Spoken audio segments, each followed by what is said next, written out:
다큐멘터리 역사를 찾아서 제235편 견훤과 왕건 두 영웅의 격돌. 서기 920년 봄, 송악의 고려조정에 반가운 방문객이 나타납니다. 대왕 폐하, 신라의 경명왕이 친선사절을 보내왔사옵니다. 뭐라? 신라에서 사신이 왔다는 말이냐? 그러하옵니다, 대왕 폐하. 오, 반가운 소식이로구나. 어서 드리도록 하라. 전쟁 중인 적대국 관계에서도 사신을 서로 주고받는 것이 통상적인 애교 의례인 바에 신라의 사신이 고려조정에 찾아왔다고 해서 크게 이상할 것은 없겠죠. 그런데 고려태조 왕건이 신라의 사신을 이처럼 반색하여 맞이한 데에는 그럴 만한 사정이 있었습니다. 이전의 궁예 정권 시절에는 신라의 적대적인 자세로 일관했기 때문에 친선사절을 주고받을 엄두를 내지 못했었죠. 국민대학교 박종기 교수의 얘기를 들어볼까요? 궁예는 기본적으로 신라에 대해서 대단히 적대감을 가졌습니다. 시종일관 궁예가 집권을 한 이후에 약 한 20여 년간은 반신라적인 태도였습니다. 거기에 비한다면 궁예 정권을 무너뜨리고 고려를 건국한 왕건의 입장은 자연스럽게 궁예와는 다르게 친신라적인 정책이랄까 이런 쪽으로 치우칠 수밖에 없습니다. 물론 그는 궁예 전체를 답습하지 않는다는 측면도 있지만 기본적으로 후삼국 전쟁에 있어서 기본적으로 성자가 되기 위해서는 신라와의 어떤 정략적인 정책적인 동맹이 필요하다는 이러한 어떤 왕건의 입장이 친신라적인 정책으로 나아가지 않느냐 이렇게 생각이 됩니다. 이 시기에 이르면 말이 후삼국이지 실질적으로는 후백제와 고려의 대결 구도로 판이 짜여 있었고 신라는 국가의 명맥만 유지하고 있던 상황이었습니다. 그러나 신라가 후백제와 고려 중 어느 쪽에 가담하여 연합전선이 이루어진다면 후삼국 통일전쟁 과정에서 유리한 입지를 구축할 수 있기 때문에 신라에서 자발적으로 고려에 사신을 보내 애교 교섭을 타진해 왔다는 것은 왕건에게는 무척 고무적인 일이었습니다. 가톨릭대 최웅석 교수는 궁예와 견훤이 애당초에 반신라의 기치를 내걸었던 것은 다분히 자신의 통치 영역에 거주하는 옛 고구려나 백제의 유민을 의식한 때문이었다고 분석합니다. 궁예나 견훤이나 다 같이 어떤 반신라적인 태도를 취했다라고 할 때 그 어떤 배경에는 어떤 출생에 따른 거라기보다는 다 같이 이제 삼국 부흥운동이라고 하는 것을 내세워 갖고 해당 지역민을 규합하려고 했던 그런 사실과 관련해서 이해하는 것이 옳지 않을까 저는 그렇게 생각하고요. 그에 비해서 이제 궁예 정권을 정변에 의해서 이제 무너뜨리고 왕건이 집권하게 되는데 왕건은 그 이후의 정치를 보면 궁예의 정치를 반면교사로 삼거든요. 그래서 견훤과 대립하면서 힘을 키워야 했던 왕건은 제3의 세력이라고 할 수 있는 신라를 화친적으로 대할 수밖에 없는 게 아닌가. 그렇다면 후백제와 고려라는 이 양대 세력이 신라를 사이에 두고 어떤 방식으로 서로 각축을 벌여나가는지 지켜보기로 할까요? 서기 920년 2월 고려국 대왕 폐하, 소인은 강주에서 온 일강이라 하옵니다. 강주에서 왔다 했는가? 강주가 어디인고? 대왕 폐하, 자, 여기 지도를 보시옵소서. 저 남쪽에, 바로 여기에 있는 이곳이 바로 강주이옵니다. 아니, 그 먼 곳에서 여기까지 무슨 일로 왔다는 말이냐? 강주의 윤웅 장군이 소인의 부친이온데 고려국 대왕폐하께 강주 땅을 바치겠사오니 대왕폐하께서 간합해 주시기를 말씀 올리라 하였사옵니다. 소인은 기꺼이 이곳 고려조정에 인질로 남을 것이옵니다. 알겠느니라. 짐이 마땅히 그대 부친인 윤흥 장군의 귀부를 쌍수를 들어 받아들일 것이다. 헌데 지금 그곳 사정이 어떠한고? 백제의 견훤왕이 곧 대군을 이끌고 대대적인 정벌에 나설 것이라 하여 인근의 크고 작은 호족들이 모두들 불안해하고 있사옵니다. 알았느니라. 이제 강주 땅은 우리 고려의 영토가 되었으니 짐이 지켜질 것이다. 황공하옵니다, 대왕폐하. 그리고 강주에서 온 이자에게 벼슬을 내릴 것이니 알맞은 관직을 제수하도록 하고 이곳에 가정을 꾸리고 정착할 수 있도록 조치를 취하도록 하라. 어명대로 시행하겠사옵니다, 대왕폐하. 고려사의 해당 기록을 소개하면 이렇습니다. 강주 장군 윤웅이 그의 아들 일강을 보내서 볼모로 삼게 하니 왕은 일강에게 아찬 벼슬을 주었다. 또한 행운의 누이 동생에게 장가들게 하였다. 그리고 낭중 춘향을 강주에 보내서 귀순한 자들을 위로하게 하였다. 그렇다면 왕건에게 땅을 갖다 바치고 우두머리인 윤웅이라는 호족이 친아들을 고려 조정의 볼모로 보낸 그 강주라는 곳은 어디일까요? 놀랍게도 저 남쪽에 위치한 지금의 경상남도 진주에 해당합니다. 그런데 어떻게 해서 한반도 남단에 위치한 진주지방의 호족이 멀리 지금의 개성에까지 올라와서 왕건에게 항복을 했다는 얘기일까요? 그 당시 정세를 살펴봐야 된다고 봅니다. 그래서 견훤은 그 태봉에서 정변이 일어나서 정권이 이제 교체된 틈을 타갖고 920년 10월쯤에 신라의 남부를 침공하기 시작하죠. 그래서 대량군과 이제 구사 두 군을 이제 공격하게 되는데, 그런데 이 군사적 침공 움직임은 아마 그 10월 달을 거기서 이렇게 된 건 아니고 아마 그걸 준비하기 위해서는 오랜 이제 시간들이 걸리기 때문에 그런 움직임들이 이미 감지되고 있었을 것이고, 그렇다면 이제 강주의 윤웅 같은 그 지방 세력들은 거기에 대한 대응해서 어떤 왕건과 그 연결을 가지려고 했던 것이 아닌가, 이렇게 생각을 해봅니다. 이미 후백제의 견훤이 그곳 경상도 지역에 대한 대대적인 공세를 준비하고 있었는데 그 기밀을 감지한 지방 호족들이 살아남는 방도를 찾는 과정에서 강주 호족 윤웅이 고려에 항복을 해온 것이다. 최웅석 교수의 분석이 그렇습니다. 그렇더라도 경상남도 진주에서 개성까지 사이에 여러 세력들이 포진해 있었을 텐데 어떻게 그 먼 공간을 건너뛰어서 고려 조정에까지 찾아와 투항을 했을까요? 박종기 교수의 설명을 들어보시죠.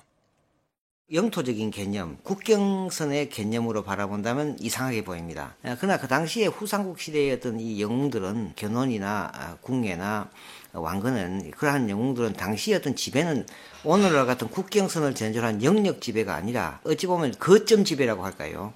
자기하고 서로 정략적으로 결합이 되면 바로 그의 어떤 영역이 되는, 이런 개념으로 본다면 국경선을 전절한 영역 지배라면 이 진주 지역이 개성에 있는 왕건과 결합한다는 것은 이해가 되지 않지만, 당시는 영역 지배보다는 거점 지배, 자기가 필요한 세력과 언제든지 결합을 하는 그러한 이합집산의 어떤 형태이기 때문에 당시에 후백제의 후방 지역인 나주를 송악의 고려가 지배하고 있었던 것처럼 거점별로 영역을 지배하고 있었기 때문에 진주가 고려의 영향력 아래 놓이는 일이 충분히 가능하다는 얘기입니다.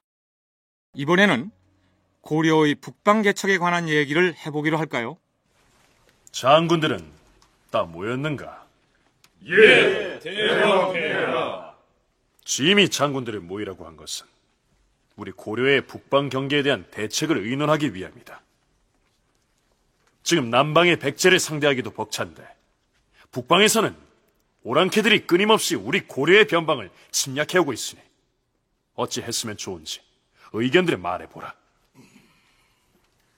북방의 미개 종족들이 우리 고려의 변경적인 고람진을 자주 침탈하고 있사오니 능력 있는 장군을 파견하여 방비를 든든히 하고 미개 종족들을 굴복시켜서 북쪽 변경을 안정시켜야 할 것이옵니다.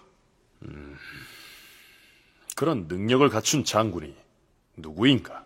대왕폐하, 거칠고 우둔한 미개 종족을 다루는 데에는 유금필 장군만한 적임자가 따로 없을 것이옵니다. 오, 그래?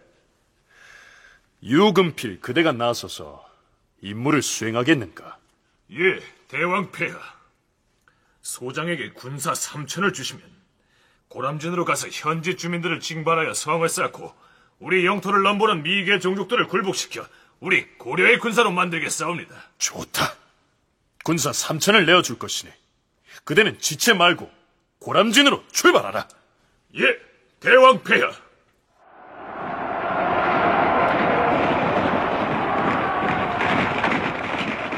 자, 그렇다면 고려의 북쪽 변방인 고람진으로 출동한 유금필이 그 지역 오랑캐들을 어떻게 굴복시키는지 고려사 열전편 유금필전의 해당 내용을 살펴보기로 하죠. 태조는 유금필에게 명을 내리니 유금필은 그날로 군사 3,000을 인솔하고 출발하여 고람에 도착하였다. 그는 그곳에다 큰 성을 축성하고 그 안에 거처하였다. 유금필은 어느 날 북방 종족들의 주장 300여 명을 소집하여 성대한 주연을 베풀어 주었다. 자, 고기와 술은 얼마든지 더 내올 것이다. 실컷 먹고 마시도록 하라. 무엇들 하느냐? 술을 더 내오도록 하라. 장군, 드디어 저 추장들이 고가 비뚤어지게 취했습니다. 바로 지금입니다. 알겠다. 자, 북을 올려라!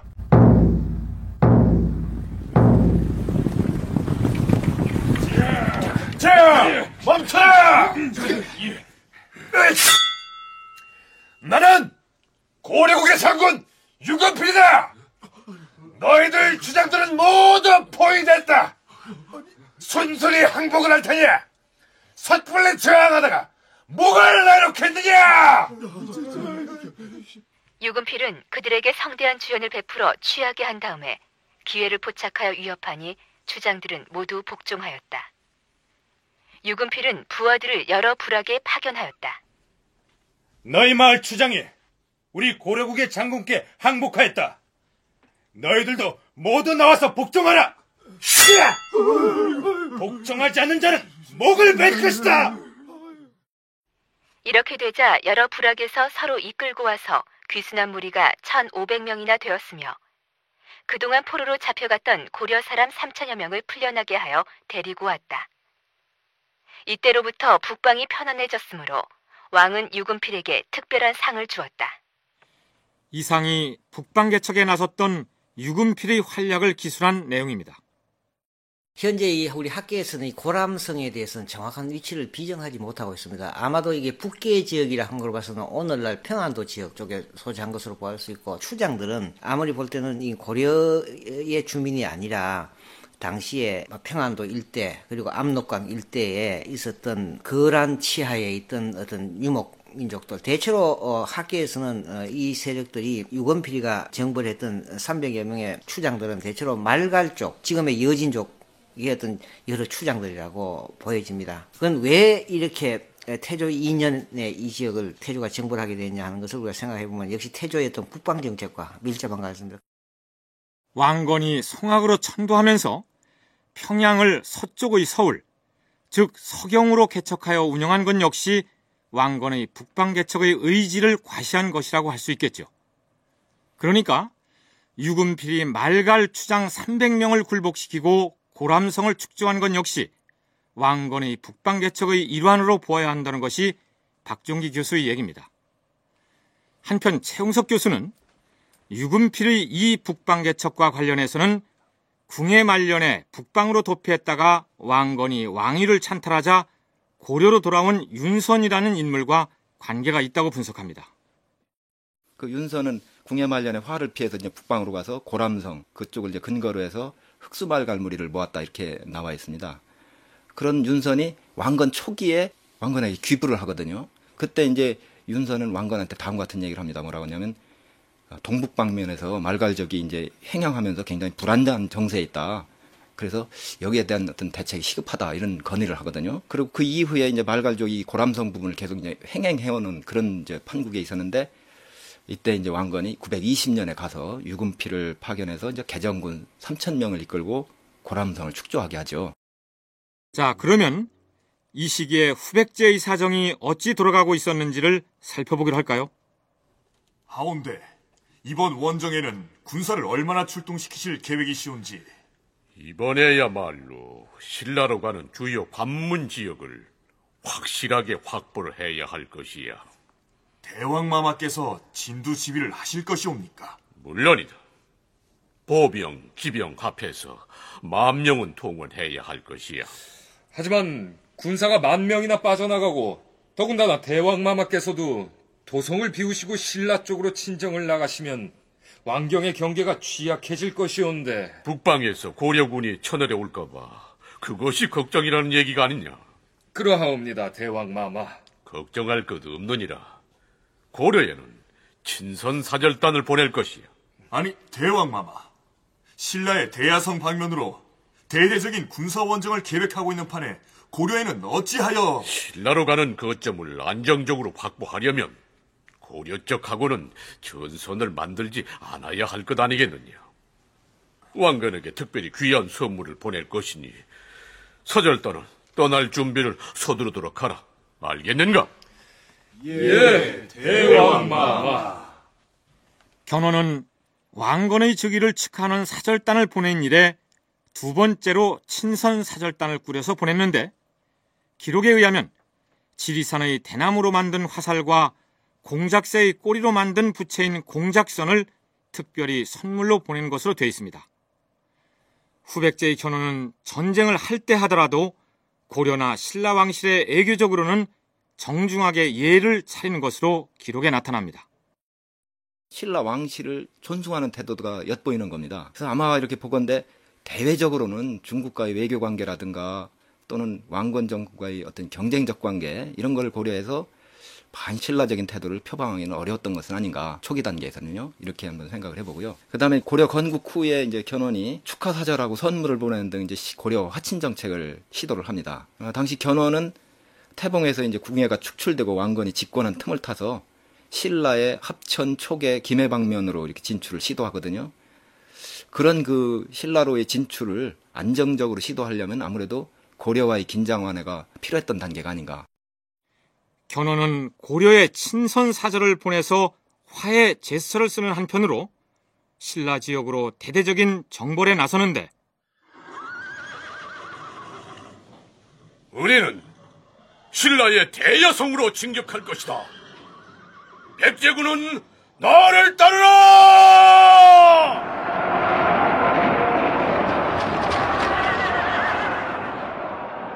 대야성이 합천지역입니다만 합천지역의 어떤 중요성은 상대적으로 후삼국 시대보다 상당히 떨어집니다. 이 바로 대야성이라고 하는 것은 지정학적으로 어떤 의미를 갖느냐 하면 바로 백제와 신라가 오가는 아주 중요한 길목에 있습니다. 결과적으로 이 대야성이라고 하는 것이 신라 쪽에서는 백제 지역으로 진출하는 교두보 지역이 되는 것이고, 또 반대로 후백제 쪽에서 신라로 진출하는 교두보 지역이 바로 대야성이 되는 겁니다. 그런 점에서 이 대야성의 어떤 점령, 이것을 누가 차지하느냐고 하는 것은 과거 삼국 통일전쟁 때도 백제와 신라와 마찬가지로 후삼국 시대도 후백제와 신라와의 어떤 가장 중요한 양쪽 교류의 어떤 전략적인 거점 지역이다.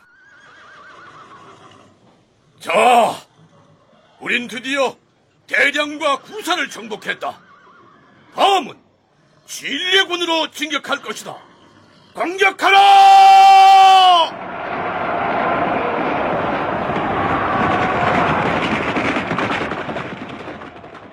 견훤의 군사들이 거침없이 진격합니다.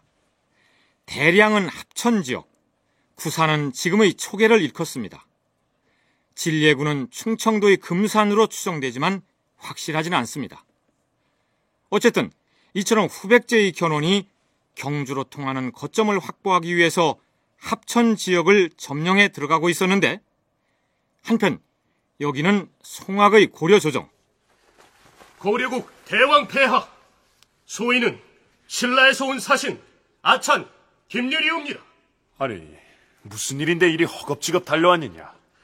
지금 견훤왕이 거느린 백제군사 10,000명이 대량과 구사를 정복하고 진례군 쪽으로 진격해오고 있사옵니다. 고려의 대왕 폐하께 구원군을 청하러 왔사옵니다. 백제군에게 신라로 가는 관문을 통째로 넘겨주어서는 안 해될 일이다. 알겠느니라. 짐이 곧 군사를 보낼 것이니 신라 왕에게 그리 전하라. 이 대야성 전투에 오히려 후백제 견훤과 고려군과의 전투가 이렇게 나타나는 것은 결과적으로 고려를 봐서도 큰 전략적으로 볼 때 이 신라가 후백제의 침략을 받게 되고 신라가 약화되면 그것이 곧 고려의 위협이 되기 때문에 고려가 이 대야성 전투에 개입하는 근거입니다. 비록 그것이 신라의 영토라고 하나 이 영토는 오늘날 국경선 개념이 아니고 거점 지배이기 때문에 역시 궁극적으로 왕건이 후삼국을 통합하기 위해서는 역시 이 낙동강 지역의 중요한 거점 지역, 신라를 통하고 백제를 통하는 거점 지역에 대해서는 전략적인 관심을 갖지 않을 수가 없는 것이죠. 바로 이 점이 여기에서 후백제 군사와 고려 군사가 충돌하는 중요한 원인이 됩니다. 그렇다면 이 전투의 결과는 어떻게 되었을까요? 고려사에는 이렇게 기술되어 있습니다. 신라가 구원을 청하자 태조 왕건이 군사를 보내 구원하니 견훤이 그 말을 듣고 물러갔는데 그때부터 고려와 백제 사이에 틈이 벌어졌다. 양국 간에 틈이 벌어졌다는 것은 이제부터 본격적으로 양대 세력이 맞부딪히게 된다는 의미가 되겠죠.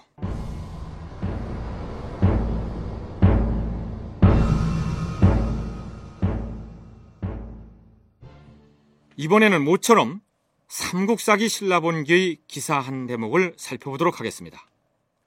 앞에서 후백제 군사가 대야성으로 쳐들어오자 신라의 왕이 김율이라는 사람을 왕건에게 보내서 구원군을 요청했다는 내용을 소개했었죠.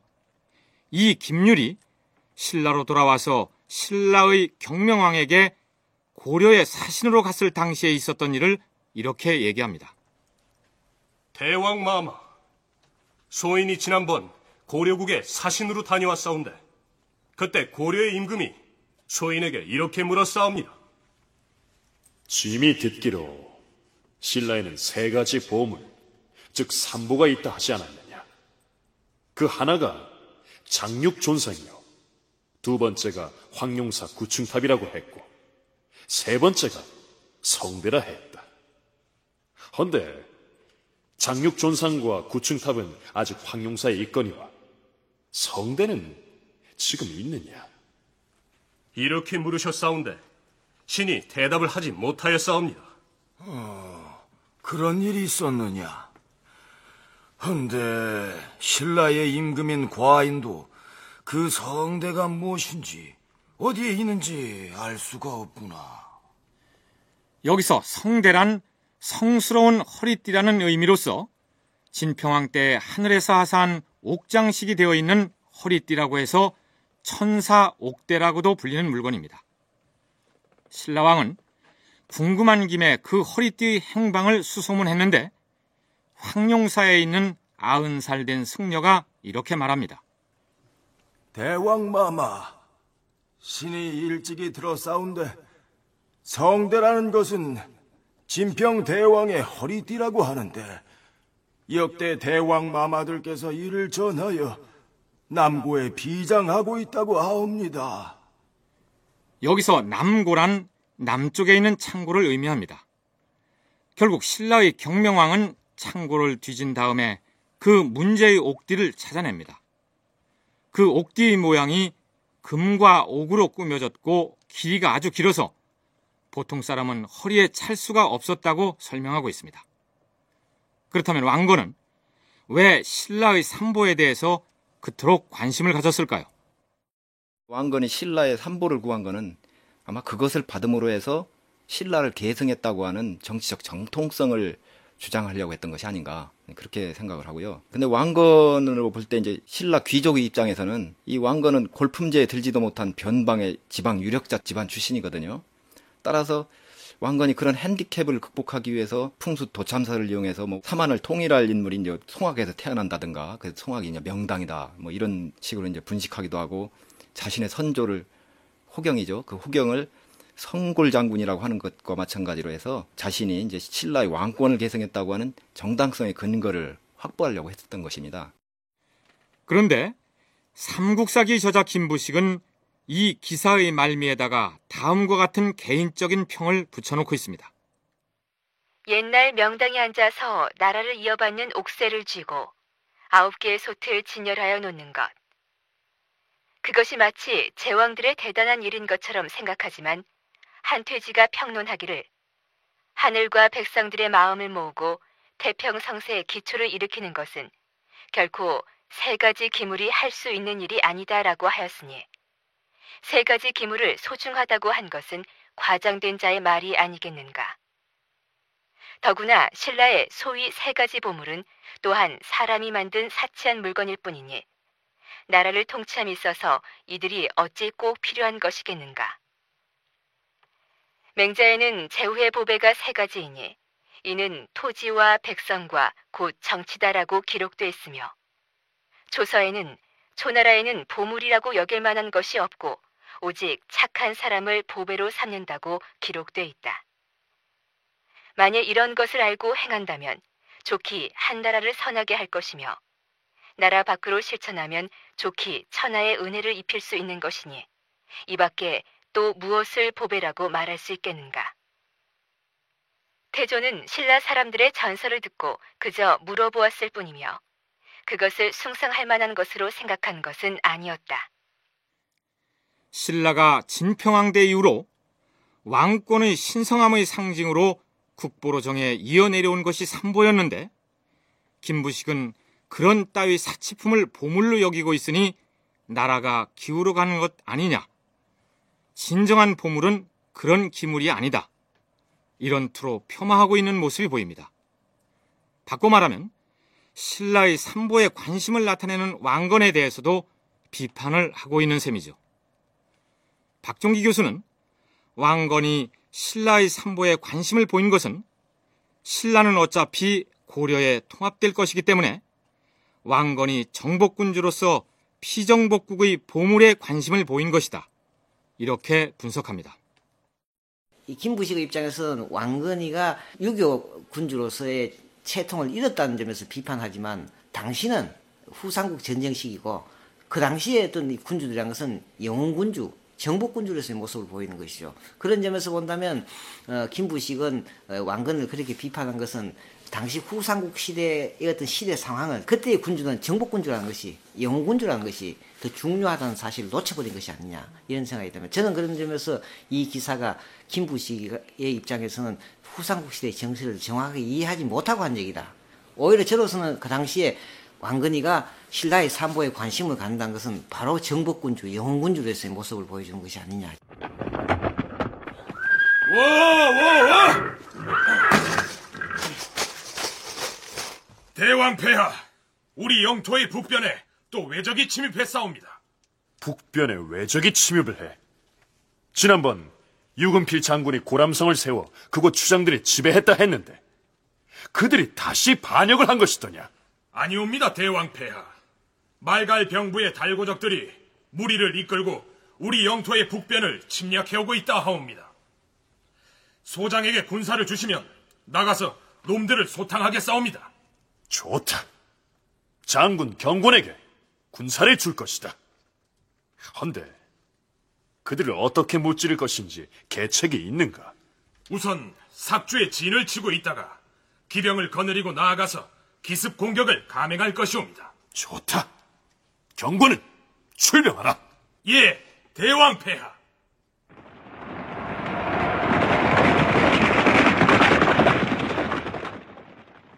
이렇게 해서 태조 왕건의 명을 받은 고려의 장수 견곤이 함경남도 안변에 해당하는 등주 지역으로 진격하여 여진족인 달고적을 크게 물리칩니다.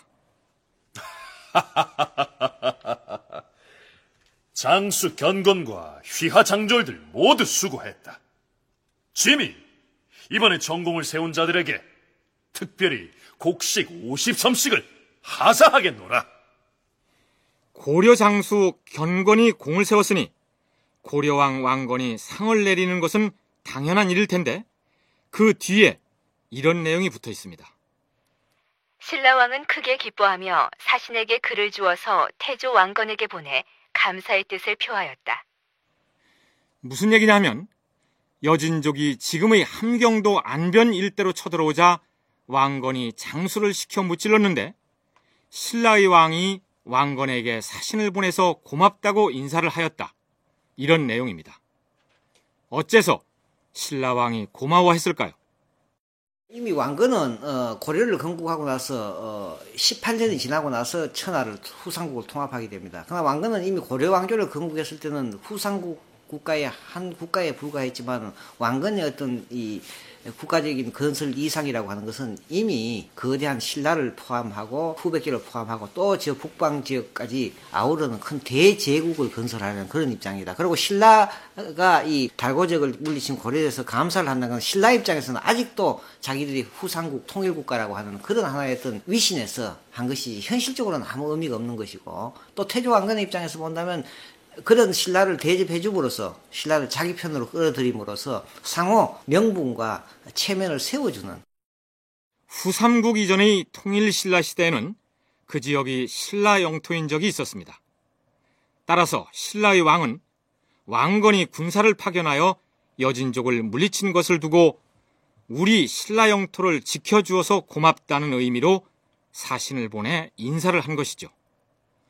그렇다면 왕건은 그 지역이 신라 영토이니까 지켜주어야겠다, 이런 생각이 들어서 장수를 보내 여진족을 무찔렀을까요?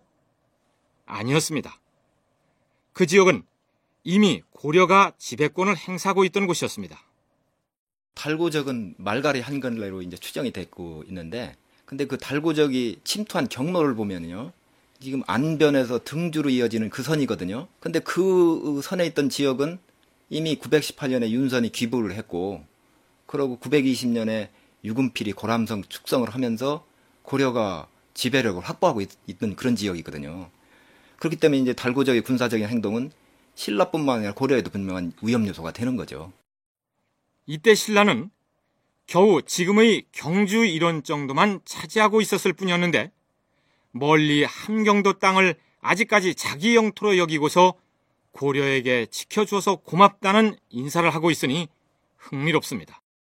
서기 921년, 왕건은 자신의 아들 무를 책봉하여 정륜으로 삼습니다. 정륜은 곧 태자를 의미합니다. 그러니까 고려 왕조가 생기고 나서 처음으로 태자 책봉이 이루어진 셈이죠.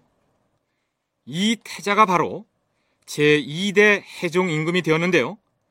고려사 저료에 따르자면 그가 태자로 책봉되는 과정도 순탄치만은 않았던 모양입니다. 예전에 무의 나이가 7살이었을 때 태조 왕건은 그가 왕통을 계승할 만한 덕이 있음을 알았으나 그의 어머니 오씨가 워낙 미천하여 무를 태자로 삼을 수 있을까 심히 염려하였다. 그래서 태조는 오래된 상자에 자황포를 넣어서 오씨에게 주었다. 오씨가 그것을 대광 박수리에게 보이니 박수리가 그 뜻을 알아차리고 무를 태자로 삼도록 청하여 책봉이 이루어진 것이다. 그러니까 무라는 왕자는 장차 왕통을 이을 만큼 똑똑한데 그의 어머니가 워낙 한미한 집안 출신이라 주변의 반대가 걱정되었다. 그래서 왕건은 임금의 오신 자왕포를 오씨 부인에게 주었고, 태조의 의도를 알아차린 박수리가 무를 태자로 추천함으로써 책봉이 이루어졌다, 이런 내용입니다. 그렇다면 나중에 해종으로 즉위하는 태자 무의 어머니 오씨는 천한 집안 출신이라 했는데 어떤 사람이었을까요? 그 여인은 나주의 호족인 달현군의 딸이었습니다. 왕건이 부인 오씨와 만나 인연을 맺고 왕자 무를 낳게 된 과정이 열전편 장화 왕후 오시전에 올라 있는데요. 그 내용이 잠옷 흥미롭습니다. 장화 왕후 오씨의 부친은 달현군이니 대대로 목포에서 살았다. 달현군은 연유의 딸 독교에게 장가들어 왕후 오씨를 낳은 것이다. 한편 궁예 시절 태조 왕건이 수군 장군으로 나주를 진수했는데 배를 목포에 정박시키고 시냇물 위를 바라보니 오색 구름이 떠 있었다. 왕건이 그쪽으로 향했는데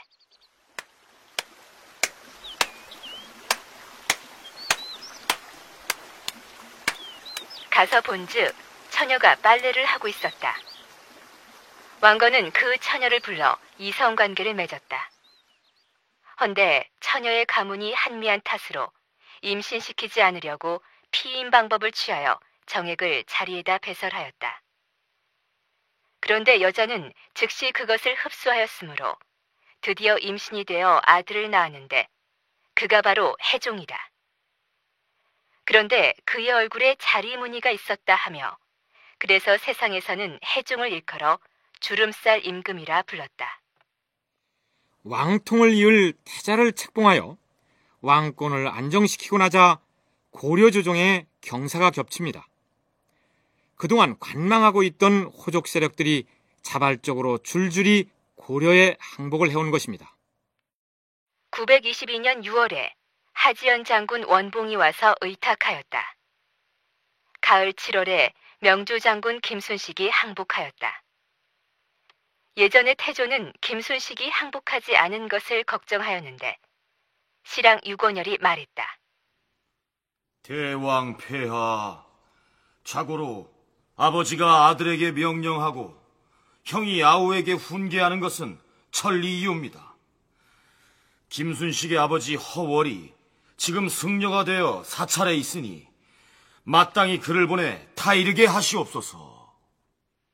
왕이 유권열의 말대로 하니 김순식이 드디어 귀순하였다. 겨울 11월에 진보의 성주 홍술이 사자를 보내 항복하겠다고 청해왔다. 923년 3월에 명지성 장군 성달이 그 아우 이달, 달림 등과 함께 와서 복종하였다. 이처럼 이 시기에 크고 작은 호족 세력이 줄줄이 고려로 투항해 넘어옵니다. 이들이 왜 이때 이처럼 집중적으로 고려로 넘어오게 되었을까요? 박종기 교수의 설명을 들어보시죠. 태조 왕건이 918년에 고려를 건국하고 바로 이 시점이 되면 이제는 태조 왕건도 과거의 궁예 정권 희하에 있던 세력들을 정치적으로 제거하고 비로소 이제는 태조 왕건이 고려에 대한 장악력이 높아지게 되고 고려의 국력이 점차 강해지는 시기입니다. 그런 점에서 본다면 당시의 지방 세력들은 당시의 영웅군주 중에서 누가 가장 어떤 국가를 건설할 수 있는 이상을 가진 군주인가, 이걸 볼 때 이제는 고려가 건국한 지 4, 5년이 지나면서부터 이제는 태조 왕건이 고려 국가가 점차 강성해졌는 걸 알고 이렇게 해서 줄줄이 지방 세력들이 대거 고려로. 뿐만 아니라 예전에 궁예에게 충성을 바쳤던 호족들 중에는 왕건에게 귀부하지 않고 관망하던 세력들이 있었는데 고려가 나라의 기틀을 다져나가자 왕건 밑으로 들어와서 편입되는 편이 유리하다고 판단해서 투항해온 호족들도 있었을 것으로 보입니다. 서기 924년 7월 후백제 조정. 수미강, 양검은 들으라. 예, 아바마마. 장차 고려와는 피할 수 없는 싸움을 벌여야 할 것이야. 백제의 왕자로서 마땅히 나라에 공을 세워야 하지 않겠느냐? 어명만 내리시옵소서, 아바마마.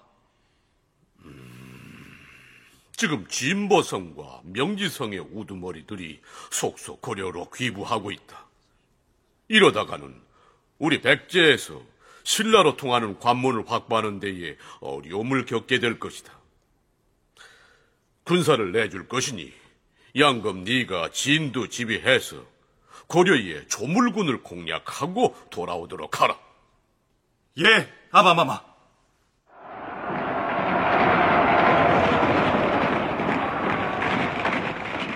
왕건은 918년에 상주 가은현 장군 아자개의 귀부를 받죠. 아자개는 뭐 견훤의 생부라고도 합니다만은 922년에는 하지연 지금의 이제 풍산 지역의 장군 원봉의 귀부를 받고, 그리고 이게 청송이죠. 그 진보성주 홍술의 귀부를 받고, 다음에 이제 923년에 벽진군 성주의 장군 양문의 이제 귀부를 받는데, 이렇게 해서 경상도로 진출하는 진출을 확보합니다. 그러니까 이때 이제 문소군, 즉 이제 의성 방면에 진출했던 견훤은 이거를 좌시할 수가 없죠. 그래서 그걸 저지하려고 해서 924년에 대여성하고 문소군, 즉 의성의 군사를 동원해서 조물성을 이제 공격하게 되는 겁니다. 그런데 조물군 혹은 조물성을 지금의 경상북도 구미 지역으로 추정하는 견해가 있으나 그 정확한 위치가 규명되지 않았다는 사실이 유감스럽습니다. 대체로 학계에서는 아마도 당시에 봐서는 고려군과 전투를 본 당시 전투 지역이 주로 낙동강 지역을 중심으로 해서 남부 지역에서 벌어지고 있기 때문에 대체로 경상도 어느 지역으로 보여집니다. 그렇게 보이지만 현재 조물군에 대해서는 정확한 위치를 비정할 수가 없고, 이제 바로 이 무렵에 아까 많은 호족 세력들이 기순을 해왔지만 이제 점차 고려가 이 강성해지면서부터 이 무렵부터는 이제 본격적으로 대등한 전투가 벌어지기 시작한다는 거죠. 바로 그것이 이 조물군 전투가 하나의 어떤 고려가 강성해진다는 하나의 시작이, 조짐을 보이는 것이자 이제 두 국가가 충돌하는 본격적인 기점이 된다고 볼 수 있습니다. 많은 호족 세력들이 속속 고려로 귀부해서 이제는 고려와 후백제가 대등한 전투를 벌일 수 있는 상황이 되었다는 얘기입니다. 그런데 이처럼 무력 대결을 벌이는 와중에서도 후백제의 견훤은 애교 의례를 차리는 것을 소홀히 하지 않습니다.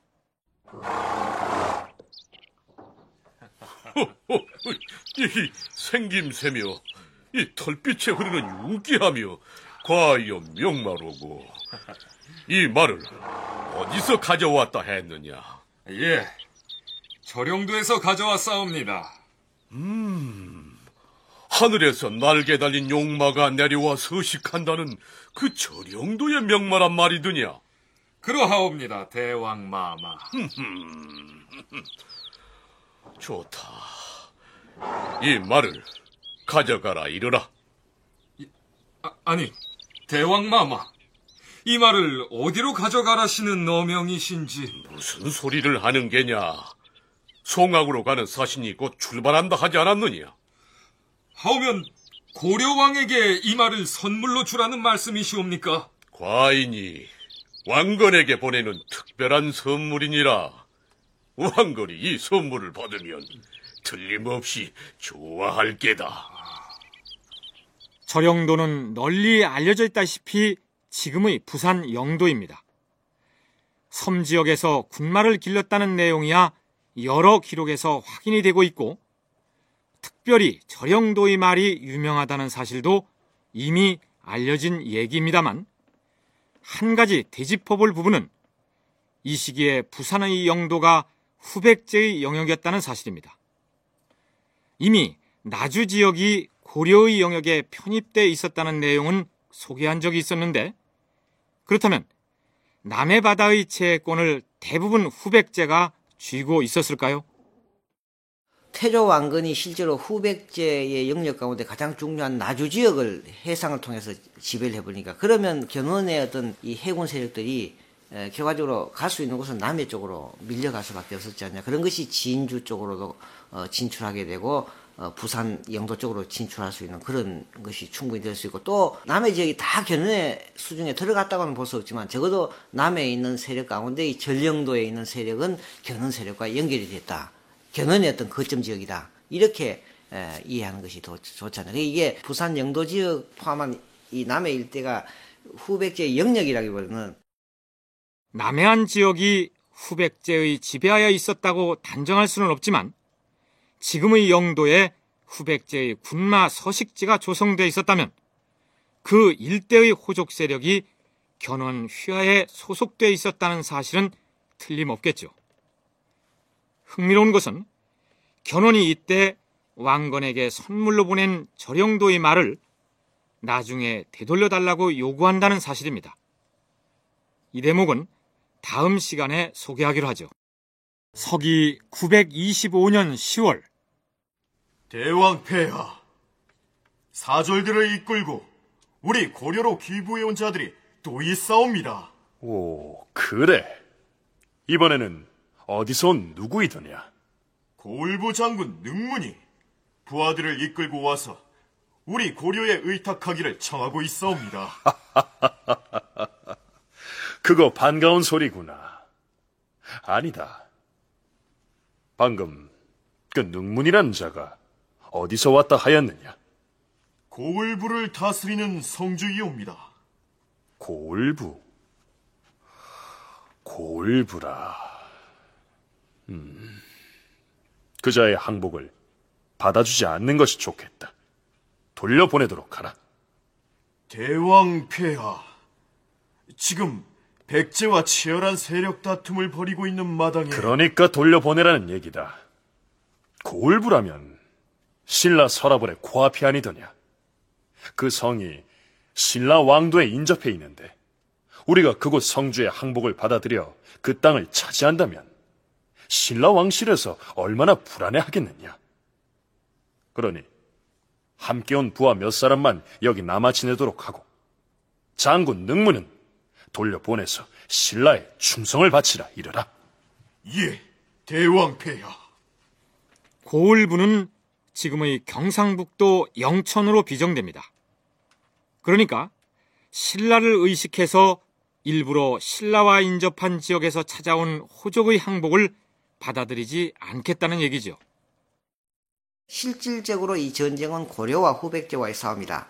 이런 점에서 보면 태조 왕건이가 소위 그 신라와의 왕도와 가깝다고 해서 왕도에 가까운 호족들을 다시 받아들이지 않는 것은 이거는 하나의 어떤 신라와의 어떤 연합전선이라고 하는 그런 큰 전략을 염두에 둔 것이다. 그렇게 볼 수 있겠죠. 그런 점에서 이미 이 고려가 건국된 지 한 10여 년이 지난 925년, 926년이 되면 이미 사실상 고려는 신라와 연합전선에 들어갔다고 보는 것이 맞습니다. 그런 점에서 보면 이제 고려로서도 이제 본격적인 후백제와의 전투가 가능하지 않았냐. 적어도 신라를 우군으로 만들어서 연합전선을 펴기 위한 전략에 있어서는 왕건이 견훤보다 더 앞서갔다고 볼 수 있겠죠. 그런데 후백제군의 견훤이 경상도 지역으로 공격 방향을 잡고 진격 중일 때 고려의 왕건이 또 가만히 있을 수 없었겠죠. 유금필은 들으라. 예, 대왕 폐하. 지금 백제군이 조물군 인근으로 군사를 움직여 갔으니 북쪽 변방은 방비가 허술할 것이다.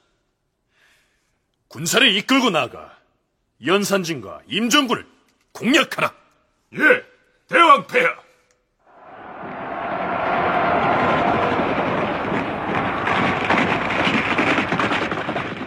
유금필은 태조에 의해 정서 대장군으로 임명되어 백제의 연산진을 공격하여 장군 기란을 죽였으며 또 임존군을 공격하여 3천여 명을 죽이거나 포로로 붙잡았다. 여기서 연산지는 충청도 문의 지역, 그리고 임존군은 예산 지역인 것으로 비정됩니다. 이제 후백제와 고려의 전선이 다변화되고 그 충돌 역시 격렬해지기 시작합니다. 그리고 서기 925년 조물군 전투에서 드디어 견훤과 왕건이 맞부딪힙니다.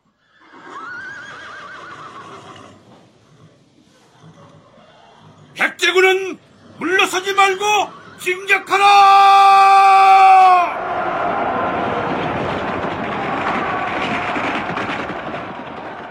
고려군은 두려움 말고 진격하라!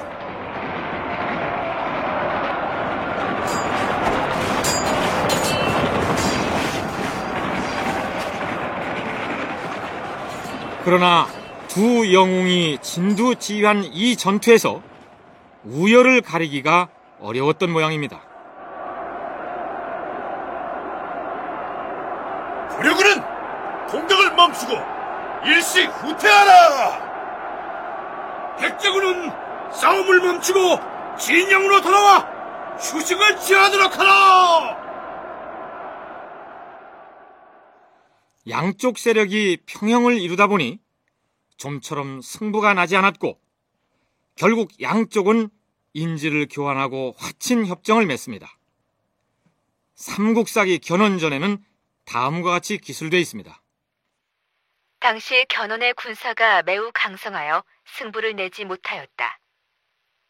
태조 왕건이 임시로 평화를 유지할 술책으로서 견훤의 군사를 피곤하게 하고자 글을 보내 화친을 청하고 자신의 사촌 동생인 왕신을 인질로 보냈다. 그러자 견훤왕도 그의 사위인 진호를 보내서 인질을 교환하였다. 그런데 고려사에는 새 분리를 느낀 견훤이 먼저 인질 교환을 제의한 것으로 되어 있습니다. 태조 왕건은 조물군에서 견훤과 만나 싸웠으나 견훤의 군사가 매우 강하여 승부를 내지 못하였다. 그때 유금필이 군사를 이끌고 도착하여 합류하니 고려 군사들이 기세를 크게 떨쳤다. 그러자 견훤이 두려워서 화친을 청하면서 사위인 진호를 고려 진영에 볼모로 보내니 왕건 또한 집안 동생인 왕신을 볼모로 보냈다. 그렇다면 과연 누가 먼저 인질을 보내면서 화친 제의를 했을까요? 조물성 전투 이후에 화친을 맺은 것이 학계에서는 사실은 이게 고려에서 먼저 제의한 거냐 아니면 견훤 측에서 먼저 제의한 거냐 이건 논란이 지금 현 되고 있습니다. 그래서 어느 것이 맞다고 하기는 힘들지만 제 의견을 좀 얘기를 해보면은 그 10월 달 그 달에 이제 고려의 유금필이 지금 충북 문의 지역이라고 하는 연산군하고 예산 지역으로 추정되는 임존성을 공격해서 함락시킵니다. 그렇게 되니까 후백제가 굉장히 곤란을 느끼게 되죠. 그래서 이 점을 생각을 해본다면은 조물성 전투에서 승부를 내기 어려워지자 견훤 측에서 먼저 화친을 제의했을 가능성이 높다고 보고요. 그런 화친 약속을 담보하기 위해서 그 시기에 이제 일반적으로 이루어지고 있었던 인질 교환을 이렇게 한 것이 아닌가. 유근필의 군사가 나중에 가세하면서 고려가 더 우세한 상황을 맞이했을 것이고, 그러자 견훤 쪽에서 먼저 화친 제의를 한 것 아니겠느냐. 최웅석 교수의 분석이 그렇습니다. 어쨌든 평화시가 아니라 전투 중인 전장에서 승부가 나지 않자 인질을 교환하면서 화친을 맺는 장면이 견훤과 왕건이 맞붙은 조물군 전투에서 연출되었던 것입니다. 과거에 신라와 의외와의 전투, 또 신라와 고구려와의 전투에서도 이 전쟁을 하는 중간에 서로 어떤 전쟁 중단 휴전의 하나의 어떤 상징으로서 인질을 교환하는 것은 항상 있어 왔습니다. 그리고 중국의 과거 전투에서도 사마천의 사기 같은 데서도 보면 이 전쟁을 중단하고 휴전의 조건으로서 상호 이제 신뢰의 표시로서 인질을 교환하는 것이 나옵니다. 그러면 이 무렵이 되면 고려가 건국된 지 약 한 7, 8년 되면 상당히 이제 두 나라가 본격적인 전투가 벌어지는 겁니다. 바로 이 925년. 이런 점에서 보면 이 전투가 이제는 인질의 교환이라고 하는 것은 두 국가가 어느 전쟁에서 우열을 가릴 수 없을 정도로 치열한 전투가 벌어진다. 바로 그 치열한 전투가 결과적으로 성패를 결정짓지 못하기 때문에